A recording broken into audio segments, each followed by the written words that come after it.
ಕಮಲ ಅನ್ನುತ್ತದೆ, ಸೂರ್ಯ ಮುಳುಗಿದಾಕ್ಷಣ ಕಮಲ ಮುದುಡುತ್ತದೆ. ಸೂರ್ಯ ಮುಳುಗಪ್ಪನಾದ ನಾನು ಬಂದಾಗ ನಿನ್ನ ಮುಖ ಕಮಲ ಅಲ್ಲಬೇಕಿತ್ತು. ಕೂದಲನ್ನು ಹರಡಿದ್ದೀಯ, ಕಪ್ಪು ಮಲಿನ ಬಟ್ಟೆಯನ್ನು ತೊಟ್ಟಿದ್ದೀಯ, ಅಷ್ಟೇ ಹಣೆಯ ತಿಲಕ ಒಲಿಸಿದ್ದೀಯ, ಹೂವನ್ನು ಹಿಡಿದು ಕೈಕಾ ಸಂಸ್ಕಾರವಂತರ ಮನೆಯಲ್ಲಿ ಹೆಣ್ಣಿನ ಬಳೆ ಒಡೆಯುವುದು ಯಾವಾಗ? ಗಂಡ ಸತ್ತಾಗ ನಿನ್ನ ಬಳೆ ಬಳೆದಿದ್ದೀಯ. ಹೇಳಬೇಕಾ? ಏನಾಯ್ತು ನಿನಗೆ? ಯಾಕೆ ವಿರೋಧ? ವಲ್ಲಭಾಗಿ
ನನ್ನ ನೋವಾಗಲಿ ನಿಮಗೆ ಹೇಳಿಕೊಳ್ಳದೆ ಮತ್ತಾರದೇ ಹೇಳಿಕೊಳ್ಳದೆ ಹೆಂಡತಿ ಹೇಳುವುದು ಗಂಡನಲ್ಲಿ. ನಿಮಗೆ ನನ್ನ ನೆನಪಿದೆಯಲ್ಲ? ಖಂಡಿತ. ಅಂತೂ ಇಲ್ಲಿಗೆ ಬಂದಿರಲ್ಲ. ಯಾಕೆ 3 ಜನ ಹೆಂಡತಿ ಇದ್ರು, ಹೆಚ್ಚು ದಿವಸ ಇರು ನಿಮ್ಮನೇಲಿ. ಹಾಗೆ ಎನಿಸಿಕೆ ಗಳಿಸಿಕೆ ಅದು ನನ್ನ ಭ್ರಮೆ ಎಂದು ನನಗೀಗ ಅನ್ನಿಸ್ತಾ ಇದೆ. ಯಾಕೆ? ಯಾವುದೋ ಒಂದು ಗೊಂದಲ ಪ್ರಭು. ನಾವು ಆಡುವಂತ ಮಾತು ಮನಪೂರ್ವಕವಾಗಿರಬೇಕು ತಾನೆ. ಮನಸ್ಸಿನಿಂದ ಬಂದಂತ ಮಾತುಗಳು ಅದು ಭಾಷಣವಾಗುತ್ತೆ. ಕಂಠದಿಂದ ಬಂದಂತ ಮಾತುಗಳು ಅದು ಭಾಷಣವಾಗುತ್ತೆ. ಚಕ್ರವರ್ತಿಗಳು ಆಡುವಂತ ಮಾತುಗಳು ಭಾಷಣವಾಗಿರ್ಬೇಕು. ಈಗೆಲ್ಲ ಮಾತಾಡೋದು ಯಾವ ನನ್ನ ಕೆಲವರಿಗೆ ಮರೆತು ಹೋದಾಗ ನಾನು ಎಚ್ಚರಿಕೆ. ಈ ಮಾತು ಬರೇ ಭಾಷಣವಾಗಿರದೆ ಅದಕ್ಕೆ ನನ್ನ ಸ್ವರ ಸೇರಿ ಸಂಭಾಷಣವನ್ನು ಹಿಂದೆ ನಡೆದು ಹೋಗಿದೆ.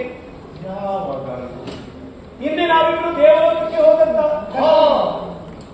ಸ್ವರ್ಗಕ್ಕೆ ಕರ್ಕೊಂಡು ಹೋಗಿದ್ದೀನಿ. ಮರೆತು ಹೋಗಿದ್ದೀನಿ. ನೀ ಇಲ್ಲದ ಸ್ವರ್ಗ ಸತ್ಯ ಕೊಟ್ಟೆ. ನೀನ್ ಸ್ವರ್ಗಕ್ಕೆ ಯಾರಿಗೂ ಈ ಯೋಗ? ಭೂಮಿಯಲ್ಲೇ ಸ್ವರ್ಗವನ್ನು ತೋರಿಸುವ ಗಂಡಂದಿರು ಎಷ್ಟು ಮಂದಿ ಇದ್ದಾರೆ. ನನ್ನ ಗಂಡ ಭೂಪತಿ ಹಾಗಲ್ಲ, ಸ್ವರ್ಗವನ್ನೇ ನನಗೆ ತೋರಿಸಿದ್ದಾರೆ. ಆವಾಗ ಸಂತೋಷ. ಈಗ ನೋಡಿದೆಯಲ್ಲ, ದೇವಲೋಕಕ್ಕೆ ಹೋದಾಗ ಯುದ್ಧ ಮಾಡುತ್ತಿರುವಂತಹ ಸಂದರ್ಭದಲ್ಲಿ ರಥದ ಗಾಲಿಯ ಕೀಲು ತಪ್ಪಿ ಹೋಗುವುದು ಮರೆತು ಹೋಯ್ತು. ಒಂದೊಂದೇ ನೆನಪಾಗ್ತದೆ.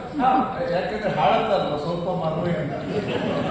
ಇದು ಮರೆತು ಹೋದ್ರು ಎಚ್ಚರಿಸುವುದಕ್ಕೆ ನೆನಪಿಸುವುದಕ್ಕೆ ಗಾಲಿಯ ಕೀಲು ತಪ್ಪಿ ಹೋದಾಗ ನನ್ನ ಕಿರುಬೆರಳನ್ನೇ ಇವನ್ನಾಗಿ ರಥದ ಗಾಲಿಗೆ ಇರಿಸಿದ್ದೇವೆ. ಸಂತೋಷಗೊಂಡಂತ ನೀವು 2 ವರವನ್ನು ನೀಡುವುದಕ್ಕೆ ಮುಂದಾದದ್ದು ಮರೆತು ಹೋಯಿತೆ.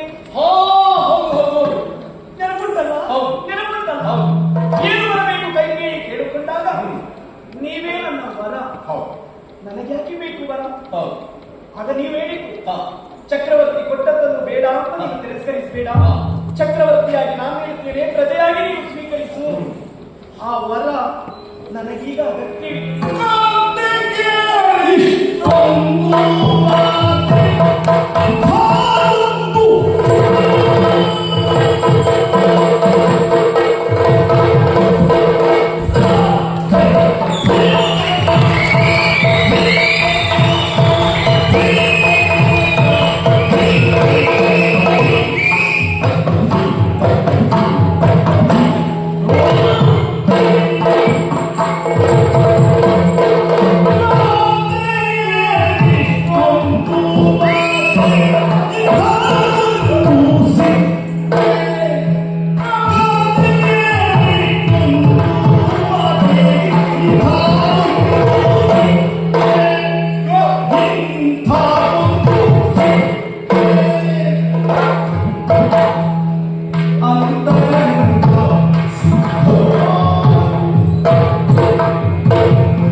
ಇದ್ದಾಗ ಹಾ.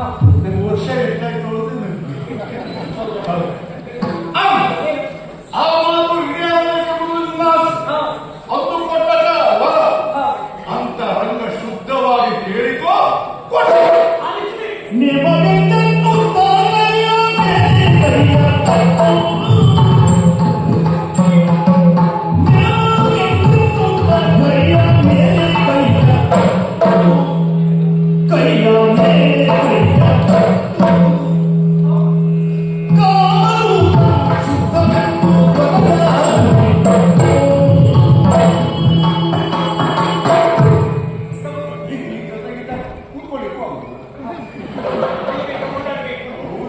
ನಿಮ್ಮ ಮಾತುಗಳನ್ನು ಕೇಳಿದಾಗ ನನ್ನ ಮನಸ್ಸು ಓಡಾಡುತ್ತೆ.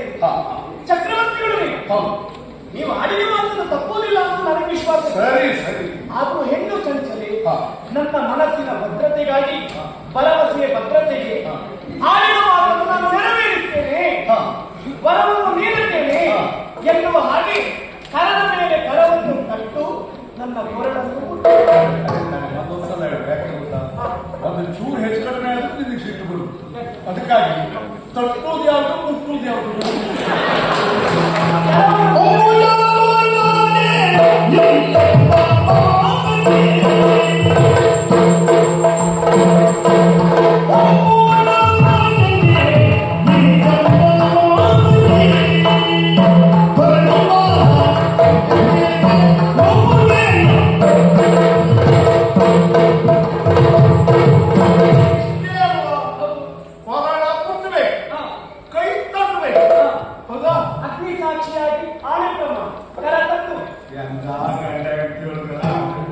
ಮಂಗಲ ಸೂತ್ರವನ್ನು ಮುಟ್ಟಬೇಕು, ಕೊರಳನ್ನು ಮುಟ್ಟು ಹೇಳಿದ್ದಾರೆ.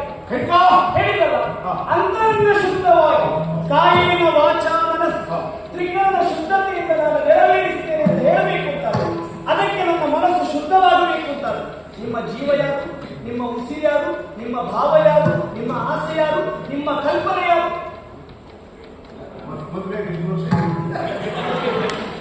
ಇವತ್ತು ನನಗೆ ತಪ್ಪುದು ಉಂಟ, ನಿನ್ನ ಅಪೇಕ್ಷೆ ಅಲ್ಲಗಳದ್ದು ಉಂಟ ಅಂತಿರುವ ಮತ್ತು ನಿನಗೆ ಭರವಸೆ ಬೇಕು ಅಂತಾರೆ.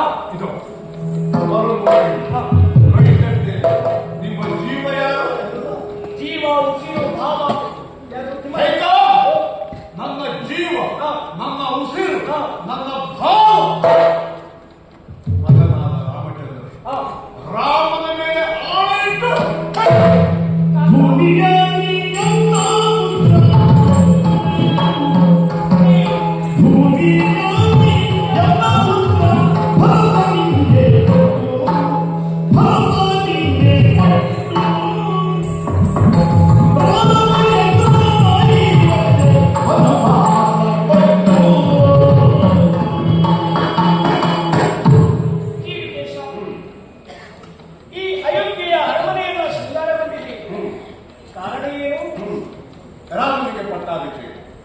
ಪಟ್ಟಂತ ಹೇಳಿದ್ರೆ ಮನೆಯಲ್ಲಿ ತಂದ ವ್ಯಕ್ತಿಗಳಷ್ಟೇ ಸಂಭ್ರಮವನ್ನು ಆಚರಿಸುವುದಲ್ಲ ತಾನೇ. ಅಲ್ಲ, ಪುರಜನರು, ಪರಿಜನರು, ಸಂಬಂಧಿಗಳೆಲ್ಲ ಒಂದು ಸೇರಬೇಕು. ಒಂದು ಹೇಳ್ತೇನೆ, ಏನು ಕದ್ದದಕ್ಕಿಂತ ಹೆಚ್ಚು ಜನ ಬಂದಿದ್ದಾರೆ. ಬರಬೇಕಾದವರು ಬಂದಿದ್ದಾರಾ? ನಿರೀಕ್ಷೆ ಇಲ್ಲ. ಬರಬೇಕಾದವರು ಬಂದಿದ್ದಾರಾ? ಎಲ್ಲರಿಗೂ ಆಮಂತ್ರಣ ಮುಟ್ಟಿದೆಯಾ? ಎಲ್ಲರಿಗೂ ಕೇಕೆ ನಾಡಿಗೆ ಆಮಂತ್ರಣ ಹೋಗಲಿ. ಕೇಕೆ ನಾಡಿಗೆ ಹೋಗಲಿ ಹೋಗ್ಲಿ. ನೀ ಅಂತ ಹಳೇ ಕಥೆ ತಗೊಳ್ತೀನಿ ಕೇಳು. ಮೊನ್ನೆ ಸಂಬಂಧ ಅದು ಜನಕ ಮಹಾರಾಜರು ಅಲ್ವಾ, ಅಲ್ಲಿಗೆ ನೀವು ಕರೆಯಲಿಕ್ಕೆ ಹೋಗಲಿಲ್ಲ. ಈ ಹಳೆ ಸಂಬಂಧ ಎಂತ ಈಗ ಇವತ್ತಿಗೆ ರಾಮ ಪಟ್ಟಾಭಿಷೇಕ ಮುಗಿಯುವುದಿಲ್ಲ. ಇವತ್ತು ಮುಹೂರ್ತ ಕೂಡಿಸುವುದು. ಇನ್ನು ಇಡೀ ವರ್ಷ ಅಯೋಧ್ಯೆಯಲ್ಲಿ ರಾಮ ಭಜನೆ, ರಾಮ ಭಜನೆ. ಈಗ ನೀವು ಚಕ್ರವರ್ತಿಗೊಳ್ತಾನೆ, ಪಟ್ಟಣ ಯಾರಿಗೊಳಿಯನ್ನು ಆಮೇಲೆ ಚಕ್ರವರ್ತಿಗಳಾದಂತ ನೀವು ಚಕ್ರವರ್ತಿಗಳಾಗಿದ್ದಾಗಲೇ ಆ ವರವನ್ನು ನಾನು ಕೇಳೋದಕ್ಕೆ ಮುಂದಾಗುತ್ತಾ ಇದ್ದೆ. ನನಗೆ ಈ ವರ್ಷ ಚಕ್ರವರ್ತಿ ಆಗಿದ್ದಾಗ ಮಾತು ಮುಗಿಬೇಕು. ನಾನೇನು ಹೇಳಿದ್ರೆ ನೀವು ಚಕ್ರವರ್ತಿಗಳಲ್ಲ. ಇಲ್ಲಿ ಅದು ನಾನು ಕೇಳಿದ್ದೆ, ನಾನು ಹೇಳಿದ್ದು ಚಕ್ರವರ್ತಿ ಆಗಿದ್ದ. ಈಗ ನೆರವೇರಿಸುವ ಅಗತ್ಯತೆ ಅನಿವಾರ್ಯತೆ ಇಲ್ಲ ಅಂತ ಹೇಳಬಹುದು. ಬುಡಕ್ಕೆ ಕೈ ಅದು ಚಕ್ರವರ್ತಿಗಳಲ್ಲ ಆಗಿಲ್ಲ ಅಂತ ನಾನು ಕೇಳುವ ನೈತಿಕ ಹಕ್ಕು ಹೌದು. ಹಾಗಾಗಿ ಕಾಲ ಕೂಡಿ ಬಂದಿದೆ ಅಂತೇಳಿ ನಿರೀಕ್ಷೆಯಿದ್ದಾರೆ ಎಷ್ಟೊತ್ತಿಗೆ ಬರ್ತೇನೆ ಕಾಯ್ತಿದ್ದಾರೆ. ರಾಮನಿಗೆ ಪಟ್ಟ ನನ್ನ ಮೊದಲನೇ ವರ ನನ್ನ ಮಗ ಭರತನಿಗೆ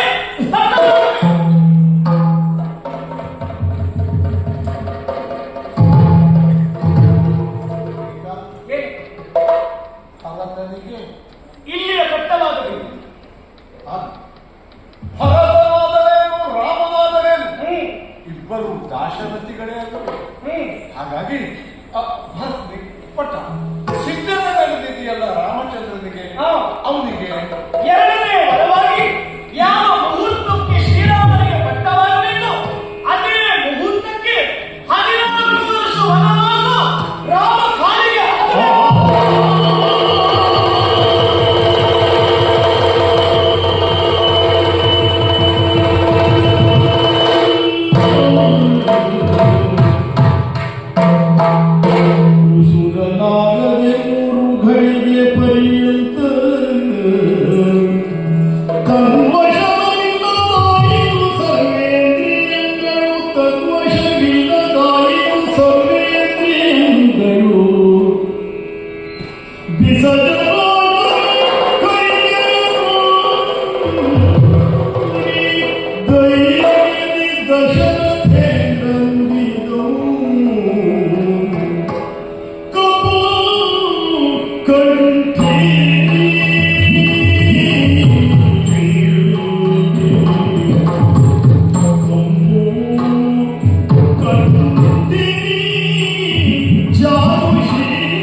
ನಿನ್ನನ್ನು ಯಾವಾಗಲೂ ನಾನು ಕಂಪು ಕಂಠಿನಿ ಅಂತೇನೆ. ಏನಂದ್ರೆ ಅರ್ಥ ಏನು ಶಂಕರಂತಹ ಕಂಠವನ್ನು ಶಂಕರಿಂದ ಯಾವಾಗಲಾದರೂ ಅಪಸ್ವರ ಬರ್ತದೆ. ಹಾಗೆಯೇ ನಿನ್ನಿಂದ ಅಪಸ್ವರ ಬರಲಾರದು ಎನ್ನುವುದು ನನ್ನ ಪ್ರವಸ. ಮತ್ತೆ ನಿನ್ನನ್ನ ಪರ್ವತ ಸ್ತನಮಂಡಲೇ ಎಂದು ಕರೆಯುತ್ತಾರೆ. ನಿನ್ನ ಸ್ತನದ ಗಾತ್ರವನ್ನು ನಾನು ವರ್ಣಿಸುತ್ತಲ್ಲ. ಪರ್ವತದಿಂದ ಜಿನುಗಿದ 11 ತೊರೆಗಳೆಲ್ಲವನ್ನು ಕೂಡಿ ಒಂದು ನಾಡಿಗೆ ಜೀವನದಿಯಾಗುತ್ತದೆ. ಮಕ್ಕಳಲ್ಲದೆ ಬರುತ್ತಿರುವ ಈ ಅಯೋಧ್ಯೆಯಲ್ಲಿ ಅಯೋಧ್ಯೆಯ ಪ್ರಜೆಗಳಿಗೆಲ್ಲ ಜೀವನದಿಯಾಗಬಹುದು. ಆಯ್ತಾ? ಏನು ಯಾವಾಗಲೂ ಯಾವ ತಾಯಿಯು ಹೆತ್ತವರಿಗೆ ಹೆಗ್ಗಣ ಮುದ್ದೊಂದ ಹಾಗೆ ತನ್ನ ಮಗನನ್ನು ಬಿಟ್ಟು ಬೇರೆಯವರನ್ನು ಮುದ್ದಿಸುವುದಿಲ್ಲ. ಅಳುವ ಮಗ ಭರತನನ್ನು ನೋಕಿ ನಗುವ ರಾಮನನ್ನು ಎತ್ತಿಕೊಂಡು ಈಗ ಒಂದು ಮಾತು ಹೇಳ್ತೇನೆ. ಏನು ನಿಮಿಷ ಮಾತ್ರ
ರಾಮನನ್ನ ಸಾವಿಗೆ ಕೊಡುವುದು ಅಂದ್ರೆ ನಿನ್ನ ಮಾಂಗಲ್ಯವನ್ನು ನೀನೇ ತೊರೆದುಕೊಳ್ಳಲಾಗಿ. ಯಾಕೆಂದ್ರೆ ನಾನು ಬದುಕುವುದಿಲ್ಲ. ಅದು ಒಂದನ್ನು ಬಿಟ್ಟು ಇನ್ನೇನೇ ನನಗೆ ಆಗುದಿಲ್ಲ. ಚಕ್ರವರ್ತಿ ಆರೋಗ್ಯ ಮಾತನ್ನು ನೆರವೇರಿಸಲಿಲ್ಲ. ನನಗೆ ನಾಲಿಗೆ ಇಲ್ಲ ಅಂತ ಹೇಳಿ ನನಗೆ ನಾಲಿಗೆ ಇಲ್ಲ.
ಸೂರ್ಯನ ಕಿರಣಕ್ಕೆ ಕಮಲ ಹರಡುತ್ತದಂತೆ ಈ ಕಮಲ ಬಾಡಿ ಹೋಗುವಾಗ ಉಸಿರು ಬಿಡುವುದಕ್ಕೆ ಆಗುವುದಿಲ್ಲ. ಅಪ್ಪ ಹೇಳಿ ಅಪ್ಪ, ಅಪ್ಪ ಹೇಳಿ ಅಪ್ಪ, ಅಪ್ಪ ಹೇಳಿ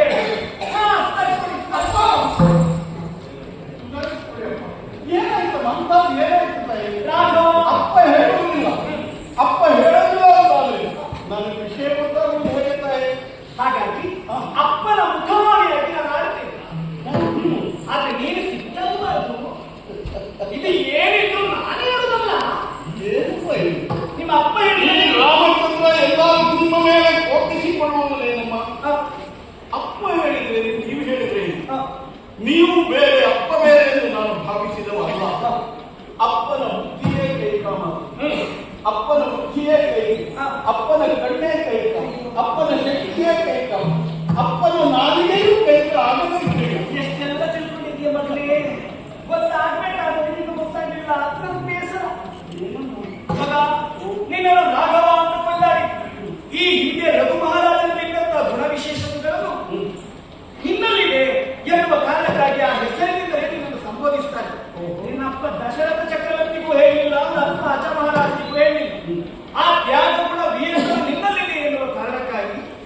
ರಾಘವ ಕೊಂಡಾಡಿ ಸಿಟ್ಟಾಗದೇನು ಅಂತ ಹೇಳಿದ್ಯಾಕೆ? ದಿನವಂಶ ಜಾತನೆ ಸೂರ್ಯನ ಪ್ರಖರತೆ ನಿನ್ನ ಮುಖದಲ್ಲಿದ್ದರೆ ನಮಗೆ ಮಾತನಾಡುವುದಕ್ಕೆ ಹೆದರಿಕೆ ಆಗ್ತದೆ ಮಗನೇ. ಇಲ್ಲಮ್ಮ, ರಾಮನ ಮುಖ ನೋಡಿದವರೇ ಅವರು ಮಾತಾಡುವುದಕ್ಕೆ ಹೆದರಿಕೆ ಆಗ್ತದೆ ಎಂದು ಹೇಳಲೇ ಇಲ್ಲ. ಅದರಲ್ಲಿಯೂ ತಾಯಿಯ ಸ್ಥಾನದಲ್ಲಿದ್ದ ತಾವು ರಾಮನ ಕಂಡು ಭಯವಿಟ್ಟವರಿಗೆ ನೀನು ಸಿಟ್ಟಾಗ್ತದೆ ಭಯ ಆಗ್ತದೆ ಅಂತ ಮಗನೇ. ಕೆಲವೊಂದು ವಿಚಾರ ನಿನಗೆ ಗೊತ್ತಿರಬಹುದು, ಇಲ್ಲ ಅಂತಂದ್ರೆ ಇನ್ನೊಬ್ಬರಿಂದ ಕೇಳಿರಬಹುದು. ಈ ಹಿಂದೆ ನಿನ್ನಪ್ಪ ನನಗೆ 2 ವರವನ್ನು ನೀಡಿತು. ಕಥೆ ಕೇಳಿದ್ದೇನೆ. ಕಥೆ ಕೇಳಿದೆಯಲ್ಲ, ಆ ವರವನ್ನು ನಾನು ಈಗ ಬಯಸ್ತಾ ಇದ್ದೇನೆ ಮಗನೇ. ಆಹಾ, ಒಳ್ಳೆಯ ಸಮಯದಲ್ಲಿ ಬಯಸಿದ್ದೀರಿ. ಹೌದು. ಅಂತಹ ವರವನ್ನು ನೀವು ಈ ಹೊತ್ತು ಪಡೆದ್ರೆ ಏನು ತಪ್ಪಮ್ಮ? ಚಕ್ರವರ್ತಿಯಾಗಿದ್ದಾಗ ಕೊಟ್ಟ ಮಾತು ಚಕ್ರವರ್ತಿಯಾಗಿದ್ದಾಗಲೇ ಯಾವತ್ತಿದ್ರೂ ಕೇಳಿ ಪಡೆಯಬಹುದು ಎನ್ನುವುದನ್ನು ನಮ್ಮ ತಂದೆಯವರು ನಿಮಗಾಡಿದ ಮಾತು ಎಂದು ನಾನು ಕೇಳಿ ತಿಳಿದಿದ್ದೇನೆ. ನಾನು ರಾಘವ, ನೀವು ನಾನು ಬಲ್ಲೆ ತಾಯಿ ನಿಮ್ಮ ಕುರಿತಾಗಿ. ಏನು ಕೈಕಾಲೇಶದಲ್ಲಿ ಅದೆಷ್ಟು ಜನ ನಾಲಿಯನ್ನು ಹುಟ್ಟುವುದಿಲ್ಲ ಹೇಳಿ. ಒಬ್ಬರಿಗಾದ್ರು ಕೈಕಾಲು ಕರೆದಿದ್ದಾರೆ, ನೀವು ಮಾತ್ರ ಕೈಕಾಲು ಕರೆದಿದ್ದಾರೆ. ಯಾಕೆ? ಇಡೀ ಕೈಕಾಲಗರದ ನಾವನ್ನು ಸಂಸ್ಕಾರ ಸಂಸ್ಕೃತಿಯನ್ನು ಮೈಗೂಡಿಸಿಕೊಂಡವರು ನೀವು. ಆದ್ದರಿಂದ ನಿಮ್ಮನ್ನು ಕೈಕಾಯಲು ಕರೆದು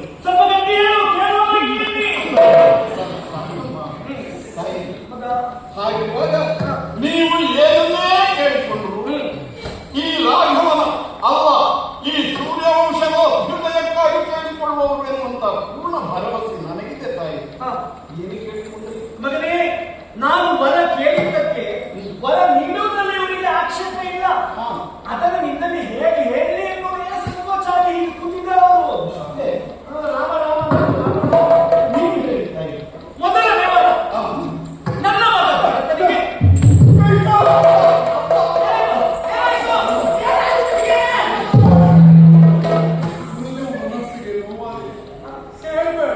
ಇಲ್ಲ, ನಾನು ಹೇಳಲಿಲ್ಲ.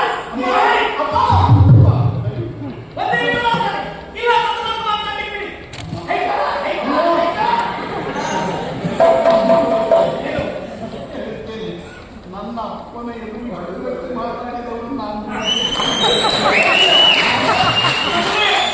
ನನಗೆ ಸ್ವರ ಇಲ್ಲ ಮಾತಾಡಲಿಕ್ಕೆ. ನಿಧಾನ ಮಾತಾಡಿದ್ರೆ ಅವ್ರಿಗೆ ಕೇಳಿಸುವುದಿಲ್ಲ. ಅದೇ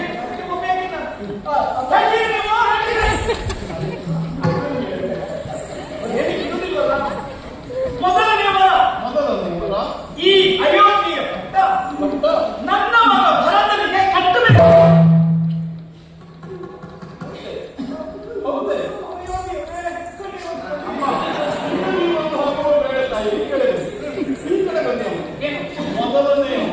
ನನ್ನ ಮಗ ಭರತನಿಗೆ ಇಲ್ಲಿಯ ಪಟ್ಟ ಕಟ್ಟಬೇಕು. ಅದಕ್ಕೇನು ತಾಯಿ? ಭರತನು ಸರ್ವಸಮರ್ಥನಿದ್ದಾನೆ. ಭರತನೇ ಈ ರಾಜ್ಯವನ್ನು ಆಳುವುದಕ್ಕೆ ಯೋಗ್ಯರಾಗಿದ್ದಾನೆ. ಹಾಗೆ ತಾಯಿ, ಭರತ ಏನೆಂದರೇನು, ನಾನೇನೆಂದರೆ ನೋಡು, ಭರತನು ಚಕ್ರವರ್ತಿಗಳ ಮಗತಾನೆ. ಎಷ್ಟು ಯೋಗ್ಯತಾ ಸಂಪನ್ನನು ಹೌದು. ಸಂತೋಷಮ್ಮ, ಎಷ್ಟು ವಿಶಾಲ ಇಷ್ಟು ಪರಿತಪಿಸ್ತಾ ಇದ್ದಾನೆ. ಮೊದಲನೇ ವರಕ್ಕೆ ಬೇಸರ ಇಲ್ಲ. ಎರಡನೇ ವರ ಬರ್ತದಿಕ್ಕೆ ಪಟ್ಟಕ್ಕೆ ಬರ್ತೇವೆ ನೀವು ಹೋಗಿ. ಹಾಗಾಗಿ ಹೌದು, ನಿಮ್ಮ ಸಂಪನ್ನ ಹೋದೆ.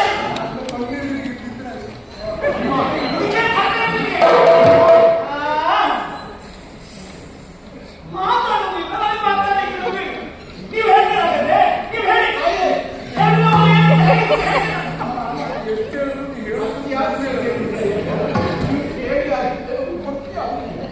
ಹೇಳಿ ಬಿಡುದಿಲ್ವಲ್ಲ, ಹೇಳಿ ಬಿಡುದಿಲ್ವಲ್ಲ. ನೀನು ಹೇಳಿ ಹೇಳಿ ಹೇಳಿ ಅವ ಆಗ್ತಿ. ಅವ ಕೈಕ ಅಂತ ನನಗೆ ನಾನು ಅವರಿಗೆ ಸ್ಪಂದಿಸಿದ ನಿನ್ನ ಮಾತು ನಮ್ಮ ತಂದೆಯವರು ಯಾವತ್ತಿಗೂ ಕೌಸಲ್ಯ ಎಂದು ಕೂಗಿದ್ದು ಕಡಿಮೆ ಅಂತ, ಸುಮಿತ್ರಾ ಎಂದು ಕೂಗಿರುವುದು ಬಹಳ ಕಡಿಮೆ ಅಂತ. ಎಷ್ಟೊತ್ತಿಗೂ ಕೈಕ ಎಂದು ಹೇಳುತ್ತದೆ. ಅದು ತಪ್ಪೇ ಇಲ್ಲ.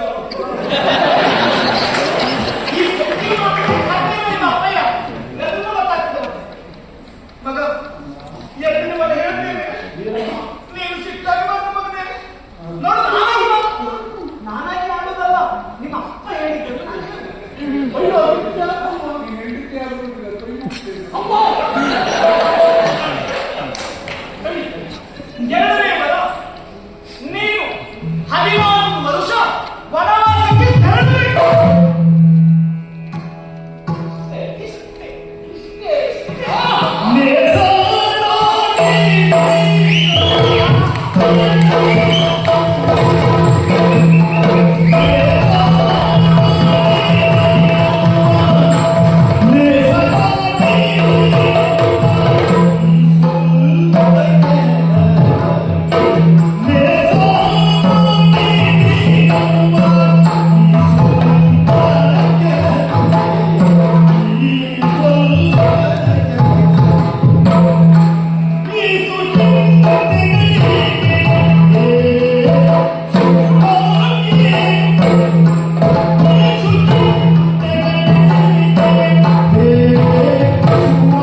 ನಿಮ್ಮ ಸಂಸ್ಕಾರ ನಿಮ್ಮ ಹೃದಯ ವೈಶಾಲ್ಯತೆಯನ್ನು ಲೋಕಕ್ಕೆ ತೋರಿಸಿಕೊಟ್ರಿ ತಾಯಿ, ತೋರಿಸಿಕೊಟ್ರಿ.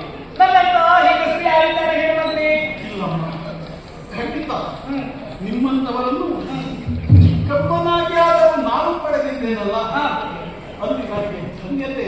ಅಪ್ಪನಿಗೆ ಕೇಳುವಾಗ ಹೇಳಿ ಸ್ವಲ್ಪ. ನಾನೇ ಧನ್ಯ ತಾಯಿ, ನಾನೇ ಧನ್ಯ. ಲೇಸ ಮಾಡಿದರವ್ವ, ಲೇಸ ಮಾಡಿದರವ್ವ.